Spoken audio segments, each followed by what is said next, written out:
In this episode, we are going to take the Tokai Les Paul Custom and we're going to remove these titanium saddles in the Faber bridge and we're going to replace them with these guys, brass Faber USA saddles from Larry Corsa.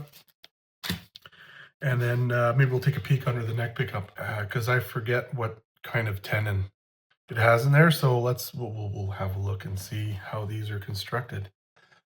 Were constructed in 1984 in Japan. So stay tuned. That's what we're doing today. So we're back with another video because why not? So we're going to do this install here. First, though, I want to mention real quick, we have a fellow Canadian here. I think he's in the Peterborough, Ontario area, a couple hours from here. Lewis Parker Guitar Co. Lewis, he just started doing YouTube. And man, you really got to check out his channel. His work is like it's fresh, so like he's only got a couple videos right now, but he's gonna build it up, and I'm sure his subscriber count is gonna shoot way past mine very quickly. But he's already at 60 subscribers. I would, if you like guitars and traditional looking guitars, and then new type things that you haven't seen, he kind of does both. So check out his stuff, like a lot of really high-end CNC work in his necks and his bodies. You know, like when you have like pickguard, like on a Fender, the screw goes into the wood to hold the pickguard on. What he does is like just these little things that just add a little bit of cool to it. He'll drill a hole and then put a brass fitting glued into the body, so that instead of getting wood screws to put your stuff like pickguards on, it's a machine screw. So it looks no different, but it functions better, and that hole will never, like the threads in the wood will never wear out because they're brass. So just little attention to details like that I really like. I'll put the link in the description to that channel. Definitely check it out. He does amazing work. His stuff is really nice. It's not cheap. They're pricey, but you're getting what you pay for. You're getting someone making the guitar from raw lumber to the finished product, and the finished product looks as good as anything that you would spend that kind of money on. So check Lewis out. Give him some love. Subscribe and get that number up for him. All right, so enough chatter on that. We're going to do this shitty old guitar. So we've been over this in the previous video, sort of when I got it, and a couple things that I did to this to make it playable. And I have been bringing it to band practice, and it's doing awesome. I do find, though, that the zing of titanium saddles, not my cup of tea, and normally with my Faber bridges I use the brass ones. So I ordered, as you can see there, 2 sets because Larry Corsa sells them as sets of 3 saddles, but guitars have 6 strings, so you need 6 saddles. Like, Larry, what's up with that? You know, why can't it be a set of 6? We're gonna need 6. But anyways, so I bought 2 sets, and they still end up in 1 bag. So like, the fuck. Anyways, paid through the ass for this with duties and shipping and all that. But you know, that's the price you pay for tone, I guess. So to take these out, you can see here there's that little black thing there. These are what they call E clips. So there's C clips and E clips. These are tiny as hell, but they're shaped like this. And those go right behind, line that right behind this little ball here where the screw goes through.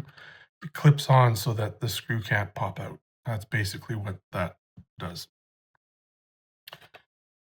So you got to pop those out, but you don't want to pop them out by pulling it this way, because you're going to stretch it out and you can mess things up. What you want to do is rotate turn the screw until you can see this E-clip turn this way. and you pull it from the top and it should come right out. And then you put the saddle back on. So we're going to do that loosely with like shitty camera angles and whatnot, but that's how we roll. So I'm going to push this down here so we can kind of see, right? So start off by loosening off the screws. You don't the strings. You don't need to remove the strings. I mean, normally I would just cut the strings off and do it without strings, but I just changed these like the other day. So you just loosen them up enough so that you can just move it aside, move it out of the way, and that's fine. We're also going to remove this real quick because I don't remember what kind of tenon this neck. I think it's a long tenon, but approaching midway to my midway in my 40s, the memory is kind of getting fuzzy. So let's pop this neck cover off here.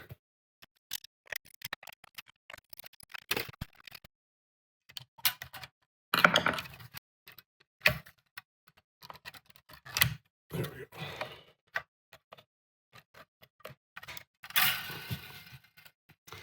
All right, so looks like they routed it for a long tenon. See that? See, there's the long tenon route, but I don't think it's long tenon. I think it's just flush with body here. So 1984 Tokai LS60 Les Paul copy doesn't have a long neck tenon, but it is real mahogany, and you could tell in there the paint, it is a wine red model, this one here. So if maybe someone knows about the higher end model there, I think it's the that they made back then. Is it the LS 100? It's basically this, but like the nitro cellulose versions. Did those have long neck tenons? If you know, let me know in the comments. I'm actually curious. I'm not super well versed in these Tokais. I've seen Grecos and I've seen Orvilles. I've worked on a couple Grecos. Those were decent guitars. They were all heavy though. But so that's that. Oh, the other thing it does have though is binding nibs, like fret nibs. I thought that was pretty cool. Like it feels like an old Gibson, right? You get thinner neck fretboard binding, right? That's one thing I noticed that that Gibson is doing on the new standards, like the 50s and 60s standards, and my 335 actually has that too. Is like the thinner binding, like on the reissues. Whereas before that, they used to have much thicker binding, and sometimes you fret a string and it would get caught in between the binding and the fret. I do like that they're going to the thinner binding, so you get a little bit more fret before you get the binding and the nib. So it has nibs, short tenon, and let's get rid of these titanium saddles. So what you'll need is a little flathead screwdriver and one of these things. Now careful, these are really sharp and you can stab yourself and bleed all over the place. Ask me how I know. So the trick here is you want to turn this so that this is facing up like that, so you can pull it from the top. So that's what we're going to do here. This one here, I could see that it's completely upside down. So I just got to turn it until you see that it's facing upwards. Just grab this pick and you should be able to just pull it out. There we go. See that? Yeah, see? They're really small. You do lose them very easily. So once that's popped out, you can basically just turn the screw out until the saddle bottom's out.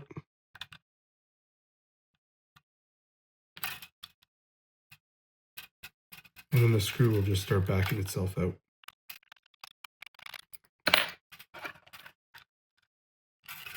Like that. So these screws will have like a little plastic washer. You don't want to lose that. There's the titanium saddle. So we'll pull that and we'll open this little package of 2 sets of 3 saddles. Make it a set of 6, man. Come on. And so all of these saddles will be identical. You gotta make sure you get all the same amount of C clips here, or E clips, sorry. 6 and 6. So each saddle is identical. And I got the pre-notched ones. Because then you can go in and fine tune exactly in the center. But pretty well identical to these, just brass. So now the other thing too is with this one here, I don't know if you can tell the intonation, like a lot of these are mounted the other way. Now this, you can mount this with the screws out front or in the back. I tend to like them in the front because if you put them in the back, sometimes the string will, because it's going down to the stop tail, it'll touch the screws. So I put the screws mounted in front if it's not already set up that way. But because all these saddles are intonated as far forward, and I sort of need these ones to be a little bit more forward, I'm gonna mount them with the bevel at the back so I can move them closer. They're all gonna pretty much benefit from mounting it that way. So there is no right or wrong. You can mount them this way, you can mount them this way, but for this guitar, I'm going to mount them with the bevel at the back. So to install it, very simple. You take that screw, don't lose that little plastic washer. You put the saddle in all the way at the back. Slide that in from the front and start threading it into the new saddle until the screw bottoms out at the front of the bridge. And then you want to grab one of these E-clips. Now, this is also a very tricky process. You lose them and much swearing happens, but you want to push the screw forward, position this. So see, this is a little magnetic, this screwdriver, so that's helping me kind of position it. And once I'm in the right spot, I can push it down and it'll click in place, but instead I'll just drop it. So it's very delicate. If you're not the best with small, delicate things, maybe get someone else to do it. But I don't know if you heard that, but you heard a little click. That's it locking in. So it's locked in now. So I can sort of rough in about where I needed it to be for intonating. It was about there. Usually on a Les Paul, the intonation always goes on an angle like this, and then that angle sort of repeats. Sort of. That's how I rough them in, and then you can fine tune from there. So we're just going to repeat the process here with all the others. I'm sure you don't need me to film that in real time, so maybe I'll speed up this process. Maybe I'll just do this next one more time, and then speed up the rest. But so you got to make sure you get that E-clip facing upwards. Grab your pick, pull it out just like that. Now, don't lose the ones that you're pulling out, because you never know when you lose one. It's always good to have spares. So I don't need that yet. Pull this out. So the reason I'm doing this instead of just having bought a new bridge with the brass things is that I already have a Faber one, and it cuts costs by just doing the saddles, even though I paid way more than I should have just for saddles. But if you're in the States, you don't have to worry so much. It's probably gonna be dirt cheap either way, but replacing the saddles is not a big deal.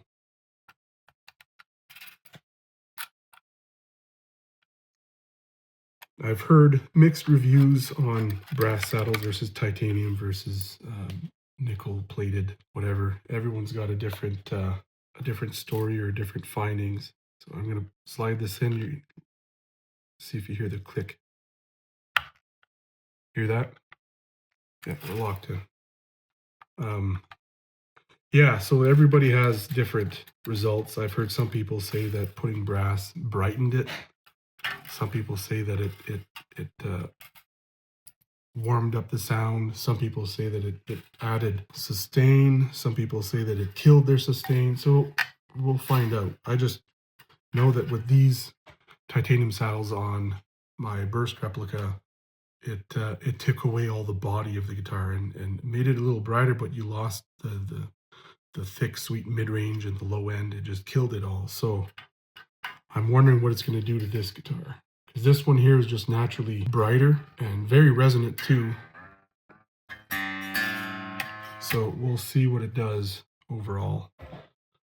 But let's speed up the process so you're not watching the whole thing. And we'll tune her up.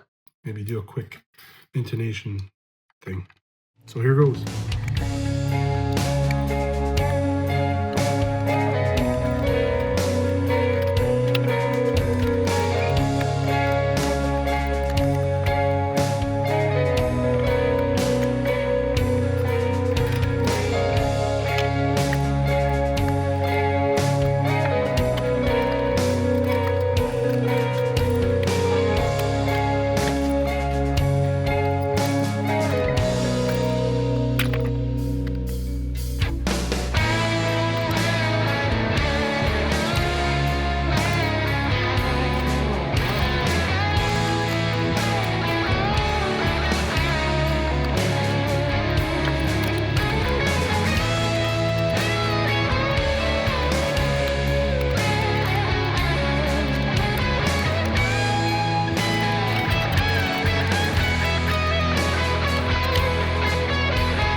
All right, so here we go. Changed over to brass. Now we gotta tune this thing. So let me hook up a tuner here. I'll hook it up to the amp and we'll do that and check in the intonation. All right, so we got the board here. I got my little Polytune Mini over here. So that's what I'm gonna sort of tune to and intonate to. Maybe not the best tuner to be using for intonation, but I can do it by ear too. So I can kind of, you know, for the most part, get the job done with one of these. But ideally, you'd have something that's a little bit more accurate, right? Like a like the what's that one of the strobe type of tuner. Anyways, so we're gonna tune this up to standard.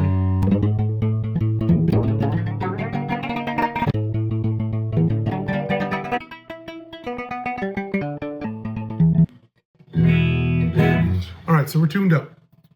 So I'll grab a pick here because when I play, I use a pick mostly, so I'm going to intonate with a picked string. So the idea is you do the harmonic at the 12th fret, and you want that to be, so say you're tuning the standard A440. So you want that exactly E, and then when you fret the 12th fret,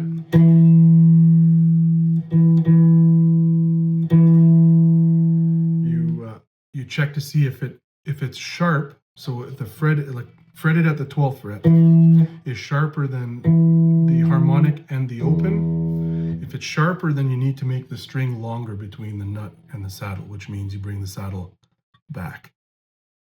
If it's flat, so if it's lower, right? So if it were to be like, then you need to shorten the string, which means between the nut and the saddle, you need to bring the saddle closer to the nut to shorten the 2 points. That's basically all it is.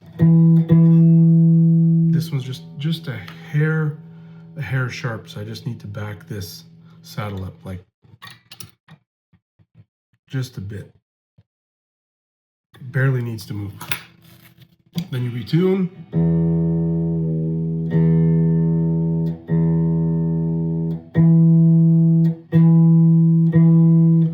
And that's pretty good.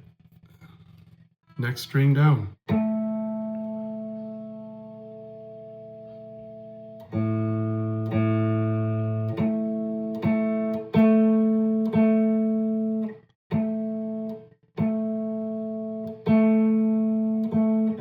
That one's bang on. The D. Everyone's favorite string is the D, isn't it?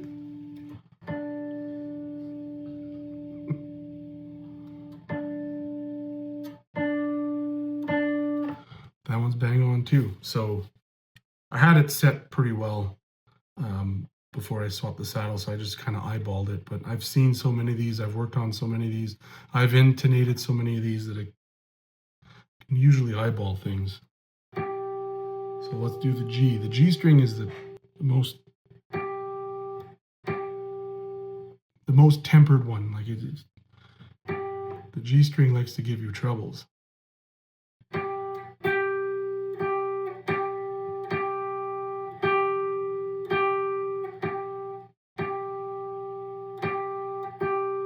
See this one here, the tuner's saying it's in tune, but I can hear it being just a touch flat. So one trick is that I like to do is, so we're on the G, so you want to do like a D right here, just your finger on the G string at the 2nd fret, and you do with the D string. So if that's in tune, then you go to the 7th fret. That's in tune. Then you go to the 14th fret.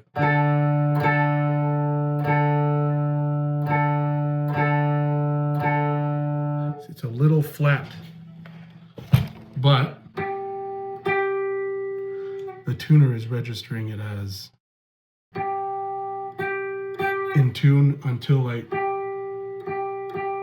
yeah. So it's a little flat, so I need to shorten the string.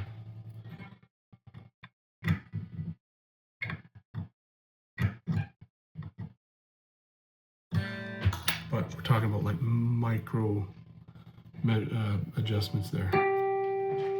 So we've moved the saddle forward, so it's going to go, the tuning is going to go flat, so we got to tune it back up to pitch. And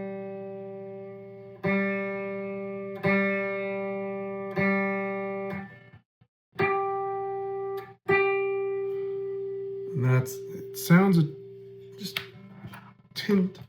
a hint sharp to me. No, it's actually good. Move on to the B string.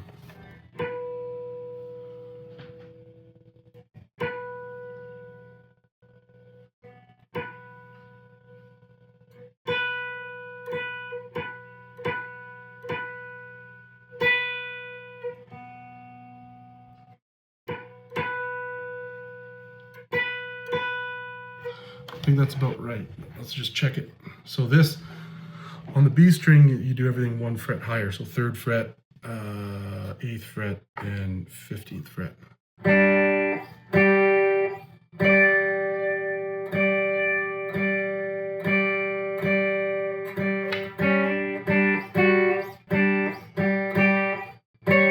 Oops.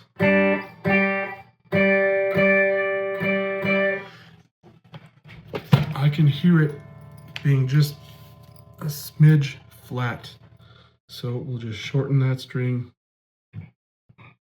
like a hair, not even.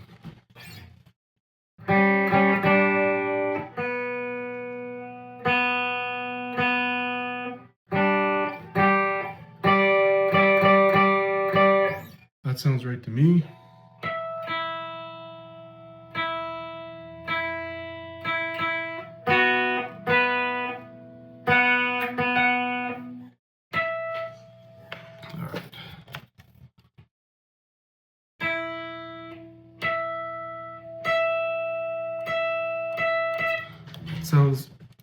Sounds right to me, I think.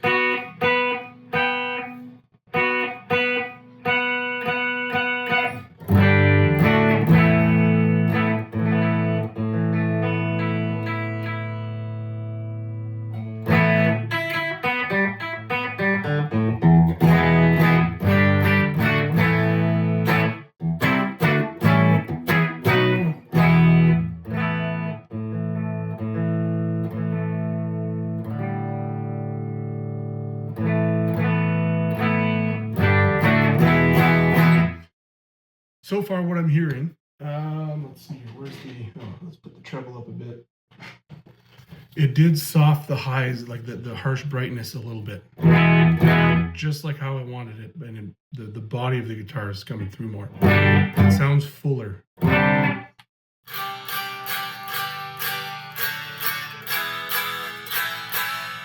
And that's translating acoustically too.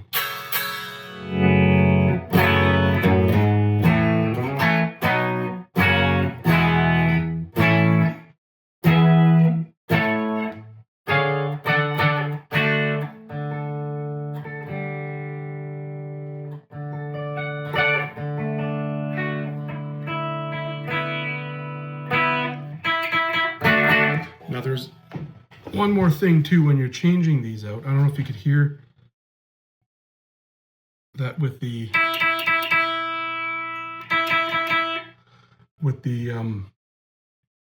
high E. It's not ringing as much as the B. So the trick with that, usually you just have to file the back and to deburr a little bit. That usually does the trick. So we're going to do that. These things here. So this is a same size as a 10. This would be 10 to 46 strings. So we'll just move that over. And I'm not filing the groove down. I'm just hitting the backside just a little bit.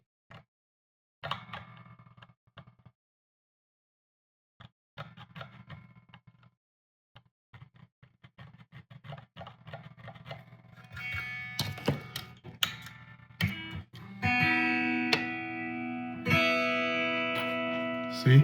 Now all of a sudden, now it's ringing out like the others. So this is sounding pretty good.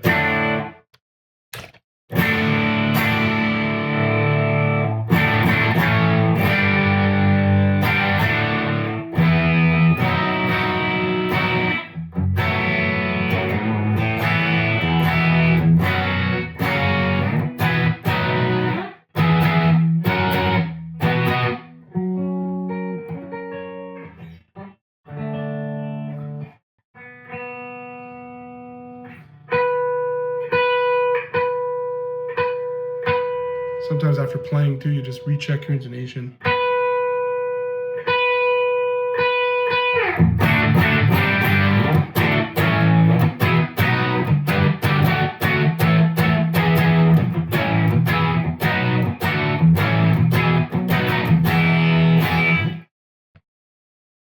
Brass saddles. Faber USA, Larry Corsa. Great product. Expensive if you're Canadian. But the guitar still rings, it still resonates. It's just the high end, that harsh brightness from the titanium saddles just gets smoothed over. And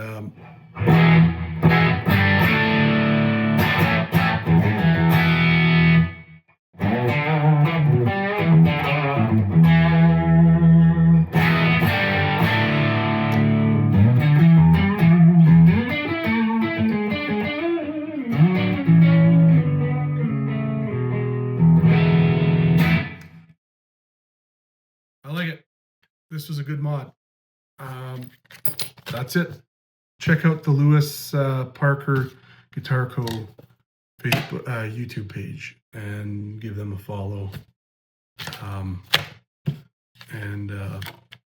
Yeah, he makes good stuff. Lewis makes good stuff, and he seems like a good dude. We've never met.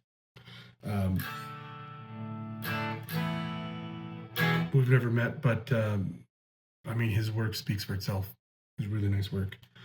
This has been the Tokai LS60 from 1984 with the nibs and the short neck tenon.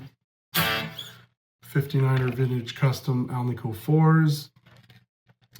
Faber bridge with now brass saddles.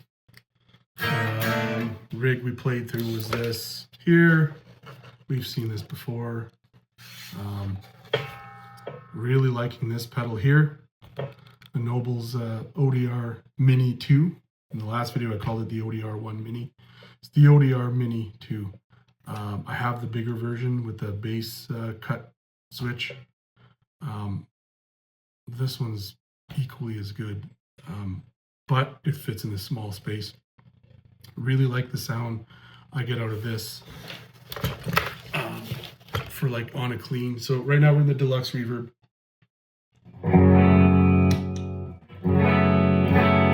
Clean setting.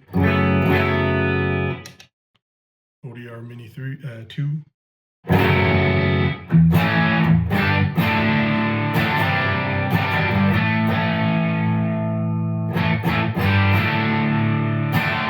Compared to the Bogner.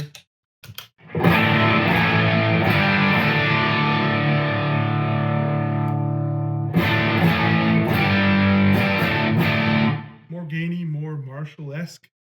Whereas the ODR-1, I find it gives me the more Fender-y style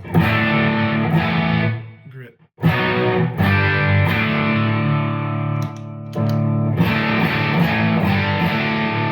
And they play nice together.